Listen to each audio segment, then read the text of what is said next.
भूतिया railway station की परछाई। किसी समय की बात है, एक छोटा सा गांव था जिसका नाम था कागवां। इस गांव के पास एक पुरानी रेलवे स्टेशन थी जिसे लोग भूतिया रेलवे स्टेशन के नाम से जानते थे। इस स्टेशन का नाम सुनते ही लोग डर जाते थे क्योंकि यहाँ कई भूतों के होने की कहानियां प्रचलित थीं।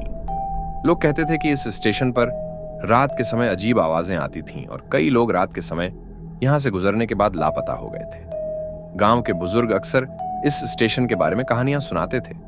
वे कहते थे कि कई साल पहले इस स्टेशन पर एक भयानक दुर्घटना हुई थी। एक ट्रेन जो देर रात आई थी, पटरियों पर खड़ी एक महिला और उसके बच्चे को कुचल गई। उस दिन के बाद से लोग इस स्टेशन को भूतिया मानने लगे। कई लोग कहते थे कि रात के समय उस महिला की चीखें सुनाई देती हैं। एक दिन गांव के 4 दोस्त रविन, साक्षी, अजय और नेहा ने तय किया कि वे इस भूतिया रेलवे स्टेशन का दौरा करेंगे। उन्हें विश्वास था कि ये सब सिर्फ अफवाहें हैं। उन्होंने अपने कैमरे और टॉर्च लेकर स्टेशन जाने का फैसला किया। जब वे स्टेशन पहुंचे तो वहां का दृश्य बहुत ही डरावना था। चारों ओर कटी फटी दीवारें, उगे हुए घास और स्टेशन की पुरानी चूड़ियों की गूंज सुनाई दी।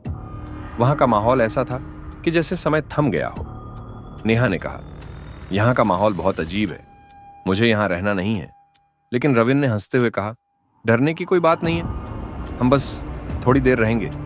जैसे ही रात का अंधेरा छाने लगा, चारों ने स्टेशन के एक बेंच पर बैठकर बातें करना शुरू किया। अचानक उन्हें किसी की आवाज सुनाई दी। साक्षी ने चौंक कर कहा, क्या तुम सबने यह सुनी?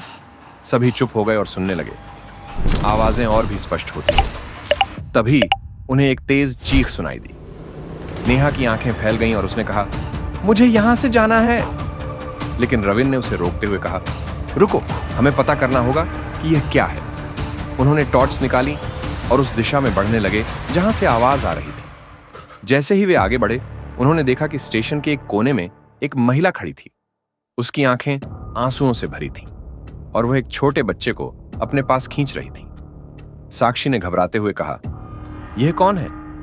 रविन ने कहा, यह वही महिला हो सकती है जिसके बारे में सुनाई देता है।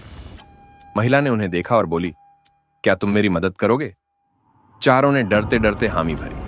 उसने कहा, मेरे बेटे का नाम आर्यन है, वह इस स्टेशन पर खो गया है, मैं उसे यहां से नहीं ले जा सकी। महिला ने अपनी कहानी सुनाई। उसने बताया कि एक रात जब वह और उसका बेटा ट्रेन का इंतजार कर रहे थे, अचानक एक तेज आवाज आई और वह अपनी आंखों के सामने अपने बेटे को खो बैठी। उसे समझ नहीं आया कि कैसे वह इस स्थिति में फंसी रह गई। रविन ने कहा, हम तुम्हारी मदद करेंगे, हमें आर्यन को ढूंढना होगा। चारों ने मिलकर स्टेशन के चारों ओर खोजबीन शुरू की। वे स्टेशन के हर कोने में गए और अंततः एक पुरानी बेंच के नीचे उन्हें एक खिलौना मिला। उस खिलौने को देखकर महिला की आंखों में उम्मीद की चमक आ गई। उसने कहा, यह मेरे बेटे का खिलौना है, वह यहीं कहीं होगा। उन्होंने और कोशिश की और अंततः एक सुनसान कोने में आर्यन को पाया। जब महिला ने अपने बेटे को देखा तो उसकी आंखों से आंसू बहने लगे। उसने उसे गले लगाया और कहा, मैं तुम्हें कभी नहीं छोड़ूंगी। चारों दोस्तों ने राहत की सांस ली। इस घटना के बाद महिला और आर्यन ने स्टेशन को छोड़ने का फैसला किया। उन्होंने चारों दोस्तों को धन्यवाद कहा और कहा कि अब वे शांति से रह सकते हैं। जैसे ही वे स्टेशन से बाहर निकले, चारों ने एक दूसरे को देखा। उन्होंने महसूस किया कि उन्होंने एक अद्भुत अनुभव साझा किया है। रविन ने कहा, आज हमने जो देखा वह केवल एक कहानी नहीं बल्कि एक सच्चाई थी। इस घटना के बाद भूतिया रेलवे स्टेशन का नाम बदला गया। अब इसे शांति रेलवे स्टेशन कहा जाने लगा। लोग अब इसे डरावना नहीं मानते बल्कि एक नए आशा की किरण मानते थे। चारों दोस्तों ने समझा कि डर और साहस का सामना करना हमेशा जरूरी है। उन्होंने अपने अनुभवों को अपने जीवन में एक नई दिशा देने का निर्णय लिया। इस तरह भूतिया रेलवे स्टेशन की कहानी एक नई शुरुआत की ओर बढ़ गई।